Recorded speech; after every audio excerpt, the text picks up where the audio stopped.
दोस्तों, देश के गृह मंत्री अमित शाह ने दिल्ली में एक कार्यक्रम में रेखा गुप्ता की मौजूदगी में अगले मुख्यमंत्री की और अगली सरकार की भी घोषणा कर दी। अभी पूरे लगभग 5 साल दिल्ली सरकार को बचे हैं, लेकिन अमित शाह ने अभी से घोषणा कर दी कि 5 साल एक बार फिर रेखा गुप्ता चुनाव मैदान में उतरेंगी। यानी एक इशारा कर दिया कि रेखा गुप्ता ही अगली बार भी मुख्यमंत्री दिल्ली की बनेंगी।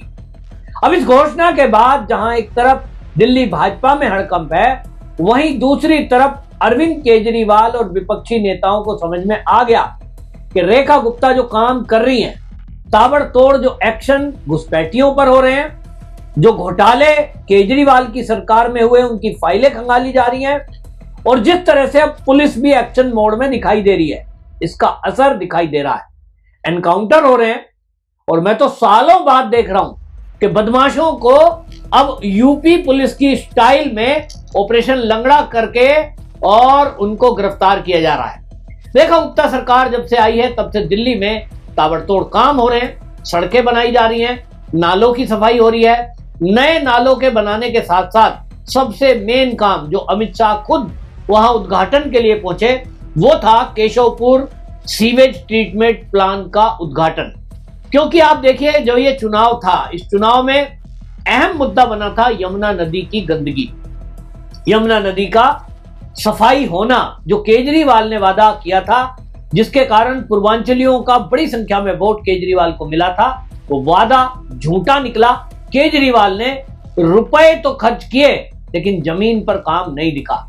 यहां तक कि यमुना की गाद तक नहीं निकाली गई। जो ठेका जिन लोगों को दिया गया, केवल पैसा बंदर बांट हो गया, गाद तक नहीं निकली। तो बाढ़ आती थी, बारिश का पानी लोगों के घरों में घुसता था। इस बार बारिश सबसे ज्यादा आई है, पिछले 30 साल में सबसे अधिक इस बार बारिश आई है। लेकिन जो दिल्ली में बाढ़ की भयावह स्थिति बनती थी, वो दिल्ली वालों को देखने को नहीं मिली। दिल्ली के किनारों पे जो बसे हुए कुछ लोग हैं, जो नदी के क्षेत्र में बस रहे हैं, वहां तो पानी भरता ही है, लेकिन इस बार उसकी सफाई भी की गई। और पीडब्ल्यूडी जो मिनिस्ट्री प्रवेश वर्मा के पास है, दिल्ली की सड़कों को गड्ढा मुक्त करने का काम मात्र सरकार बनने के 4 महीने के अंदर अंदर कर दिया। और इसी के लिए जो अमित शाह हैं, वो सीवेज ट्रीटमेंट प्लान का उद्घाटन में पहुंचे थे, और उन्होंने वहां आपको बताएं कि हजारों करोड़ रुपए की परियोजना को एक तरह से उन्होंने आधारशिला रखी है। और अब यह तय हो गया कि अगली सरकार भी भारतीय जनता पार्टी की बनेगी। मैं आपको भरोसा दिलाता हूं कि लोकसभा के चुनाव के पहले पहले यमुना जी को हम स्वच्छ करने का काम पूरा कर देंगे। और मैं इसलिए कह रहा हूं, मोदी जी के अध्यक्षता में एक मीटिंग हुई, अधिकारियों ने बताया कि ढेर सारा पैसा लगेगा। मोदी जी ने कहा, पैसे की चिंता मत करिए, हम जितना भ्रष्टाचार बंद करेंगे और जितना एडवर्टाइज कम करेंगे, उसी से यमुना जी का शुद्धिकरण हो जाएगा। और मित्रों, आज यमुना जी के शुद्धिकरण का, साफ यमुना के स्वप्न को साकार करने का रास्ता प्रशस्त हो चुका है। और 7 महीने में न केवल दिल्ली के सामने यमुना जी जब गंगा जी को मिलती है, प्रयागराज तक यमुना जी को स्वच्छ करने की कार्य योजना नरेंद्र मोदी जी के नेतृत्व में बन चुकी है। और संयोग देखें, यमुना जी की ही कृपा है, उत्तराखंड, उत्तर प्रदेश, हरियाणा, दिल्ली, ये सभी राज्य, जो राज्य यमुनोत्री से प्रयागराज तक आते हैं, वो सभी की सभी जगह कमल फूल की सरकार बन चुकी है। कमल फूल की सरकार बन इसका मतलब यमुना जी के स्वच्छ होने का रास्ता मां यमुना की कृपा से साफ हो चुका है। यहां एक आपदा सरकार थी, उनके शासन में दिल्ली में कूड़े के पहाड़ 65 मीटर तक पहुंच गए थे। मैं आपको बताकर जाता हूं, 1 जनवरी 2028 में दिल्ली वालों कूड़े का पहाड़ आप ढूंढ नहीं पाओगे, ढूंढ नहीं पाओगे। वहां पर बहुत सुंदर बागीचे का निर्माण शुरू हो जाएगा। मां यमुना के लिए, मां यमुना की स्वच्छता के लिए, उनके अविरल स्वरूप के लिए दिल्ली में 1816 करोड़ की योजनाओं का लोकार्पण हमारे देश के माननीय गृह मंत्री आदरणीय अमित शाह जी के हाथों के द्वारा दिल्ली में किया जा रहा है। और सच में देश के यशस्वी प्रधानमंत्री नरेंद्र मोदी जी के विकसित एवं सुरक्षित भारत के संकल्प को पूरा करने के लिए दिन रात जी जान से कार्य कर रहे हमारे देश के गृह मंत्री, जो अपने अटूट निर्णयों के द्वारा लगातार देश को संगठित कर रहे हैं, लगातार देश को आगे बढ़ाने का काम कर रहे हैं, जिनके लिए अगर ये कहा जाए कि आज आधुनिक भारत के लौह पुरुष के रूप में आप यहां इस मंच पे विराजमान हैं, तो कोई अतिशयोक्ति नहीं होगी।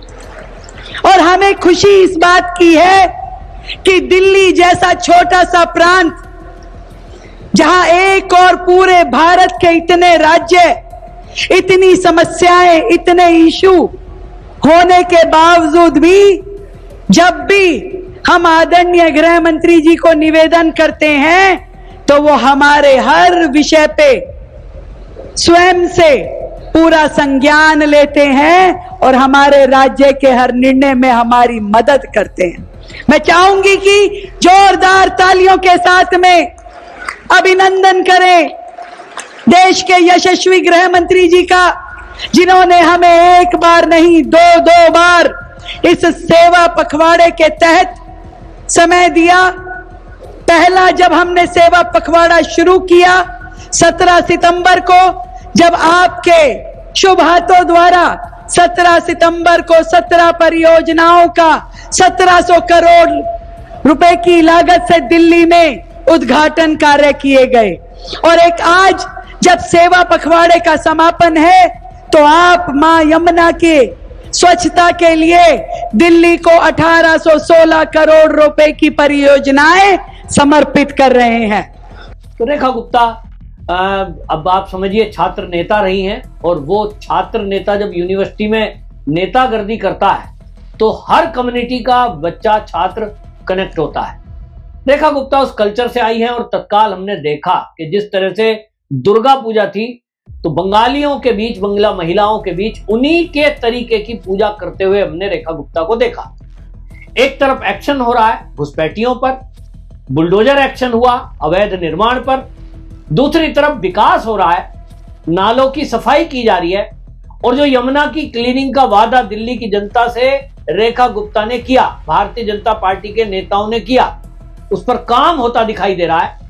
अभी तक बहुत काम और बाकी होना है, लेकिन अभी तक जितना काम हुआ है दिल्ली की जनता देख रही है कि यमुना से झाग गायब हो चुके हैं, यमुना में जो गंदगी थी वो गायब हो चुकी है, कुछ हिस्सा अभी रह गया है, क्योंकि दिल्ली में 22 बड़े नाले, जो दिल्ली की गंदगी है, सीवर का पानी वो, और छोटे नाले 360 के करीब हैं जो पूरे बड़े नालों में आकर मिलते हैं। इनका सर्वे कराया जा रहा है, और इस सर्वे के काम में अब यह भी तय हुआ है कि सभी पर जो बड़े 22 नाले हैं उस पर एसटीपी लगेगी, यानी सीवरेज ट्रीटमेंट प्लांट लगेगा।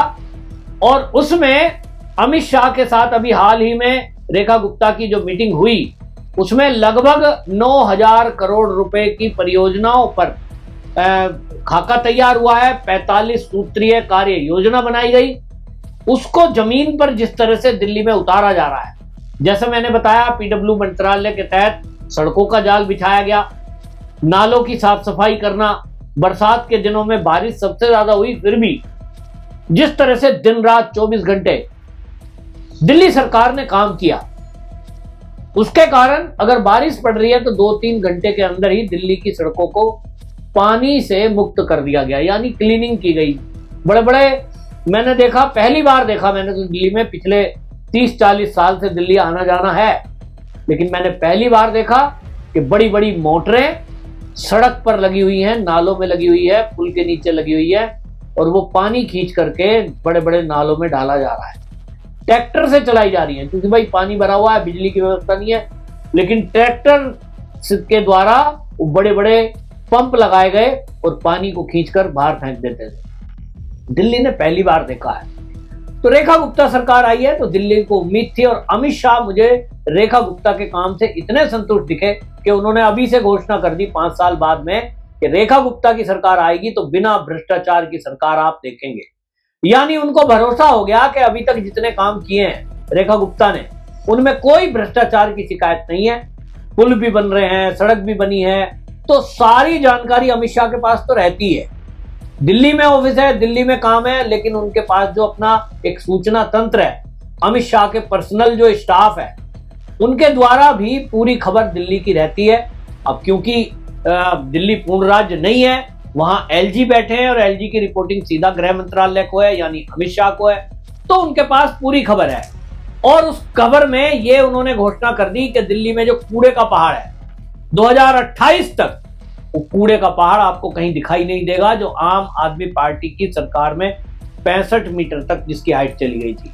तो एक तरह से मैं आपको बताऊं कि जो रेखा गुप्ता के ऊपर विश्वास अमित शाह ने दिखाया है, तो यूं ही नहीं है, काम कर रही हैं, काम करते हुए दिखाई दे रहा है। दिल्ली की जनता का फीडबैक आ रहा है, संघ का फीडबैक आ रहा है, और रेखा गुप्ता आपको हर कल्चर में, हर प्रोग्राम में आगे बढ़कर के भाग लेती हुई दिखाई देती हैं।